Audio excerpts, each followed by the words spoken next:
kejadian ini pun juga belum lama ini gue rasain.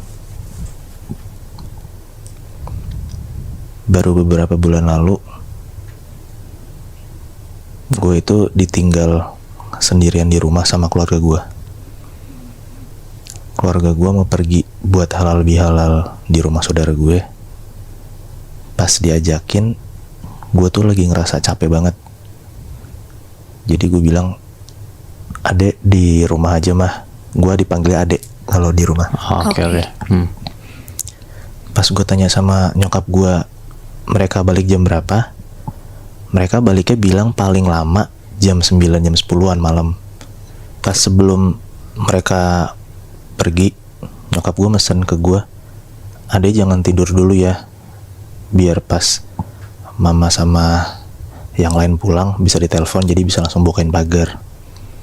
Pokoknya kalau misalnya udah pada di depan pagar, kalau enggak mama telepon, kalau enggak mama panggil aja, mama ketok pagarnya. Oh ya udah. Karena gue mikir ya udah mereka baliknya malam, ya udah gue ketiduran. Pas gue melek mata, gue kaget sih lihat jam di HP gue tuh udah jam 12:30. Oke. Ternyata nyokap gue belum balik. Gue lihat WhatsApp keluarga gue emang nggak ada yang ngabarin buat OTW pulang, atau nyokap gue belum ada nelpon atau nge-WA gue untuk bukain pagar. Jadi ya udah gue mikir daripada gue ketiduran lagi, ya udah gue ngejaga mata gue biar nggak merem, gue main HP lah. Nah nggak lama gue main HP, tiba-tiba gue dengar ada suara cewek dari bawah manggil, dek gitu. Nah gue mikir, itu suara apaan tuh gitu, karena belum kedengeran jelas juga kan suaranya. Gue masih tetap main HP. Makin jelas lagi suaranya kedengeran, dek. Ya gue mikir, oh nyokap gue udah pulang nih berarti. Yaudah gue buru-buru turun. Pas gue buka pintu ruang tamu gue tuh rada ngelongok ke atas, lewatin pagar gitu loh. Kayak gue mau ngeliat, kok nggak ada lampu mobil gitu yang hidup. Kalau misal udah nyampe kan harusnya lampu mobilnya udah kelihatan ya kan. Ya tapi gue mikir, oh mungkin udah dimatiin kali mobilnya sama bokap gue. Jadi mereka nunggu di depan pagar, mobilnya udah dimatiin. Yaudah gue ngeberaniin diri buat jalan dari ruang tamu ke pagar gue. Pas gue buka kunci pagarnya, gue ngelirik kanan kiri, ternyata nggak ada siapa-siapa gitu loh. Kosong. Kayak lah, tuh berarti sampai manggil ya gitu. Gue cuma baru berpikiran gitu doang. Oh berarti gue salah dengar kali.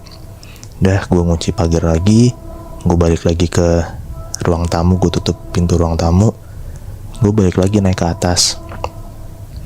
Baru setengah tangga dari gue lantai 1 ke lantai 2, tiba-tiba gue kedengeran lagi ada yang manggil, adek.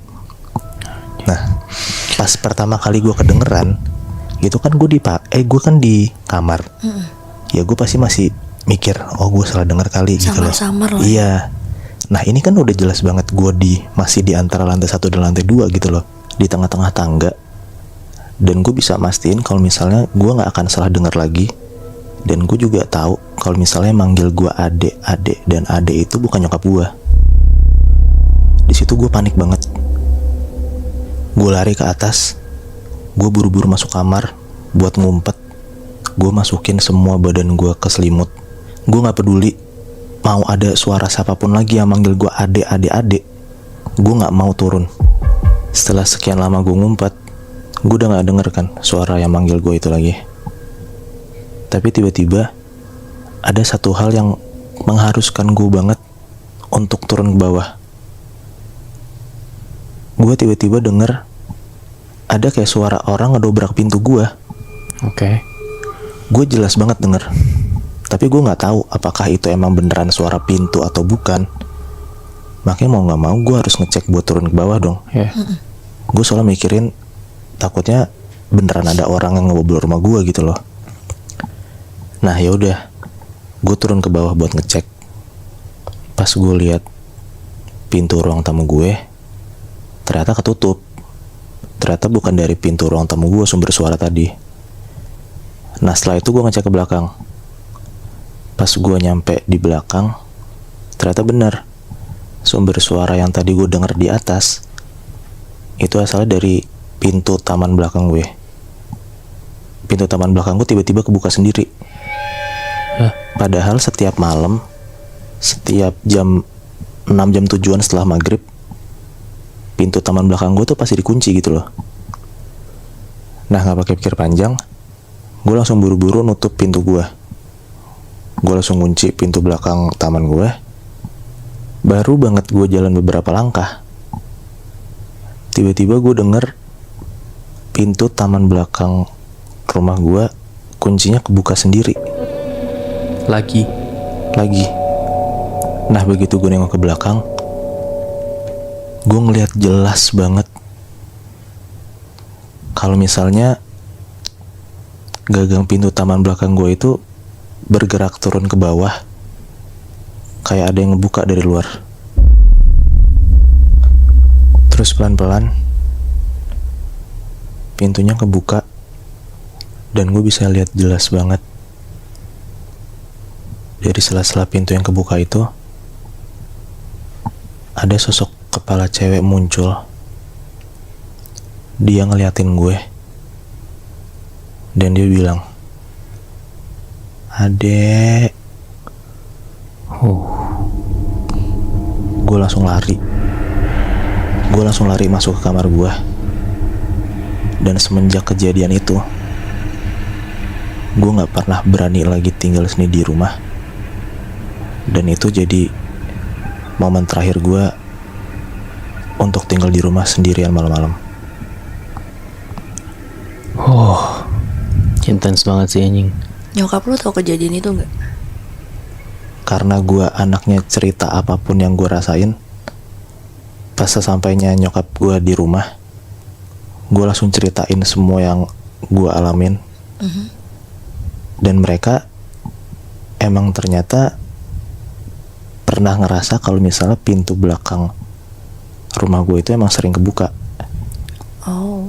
Tapi yang akhirnya ngelihat sosok siapa orang yang suka ngebuka pintu taman belakang gue, cuman gue doang. Dan di malam itu gue ngelihatnya. Mungkin lu diliatin karena lu lagi sendiri juga kali. Atau mungkin jangan-jangan kemungkinan untuk kita digangguin sama hal-hal mistis lebih besar kalau kita lagi sendirian gak sih? Kayak misalnya tadi Syafa, pas dia jalan sama Michelle gak digangguin, tapi pas dia jalan sendiri dia malah digangguin. Oh iya. Gue misalnya pas yang gue ke villa, teman-teman gue udah pada tidur, gue baru digangguin. Lu Moy? Dan pas keluarga gue masih ada di rumah, gue gak digangguin. Tapi pas gue ditinggal sendiri, gue digangguin.